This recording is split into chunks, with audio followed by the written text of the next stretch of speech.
Hatay'da evin çelik kapısına elini sıkıştırarak acı çeken çocuk itfaiye ekiplerinin çalışmasıyla kurtarıldı.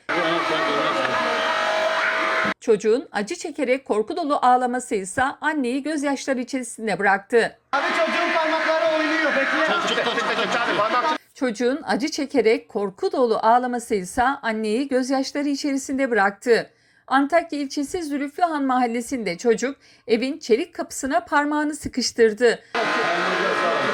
Aile kendi imkanlarıyla çocuğu kurtaramayınca durumu itfaiye ekiplerine bildirdi. İtfaiye ekipleri kısa süren çalışmayla acı çeken çocuğun parmağını kurtardı.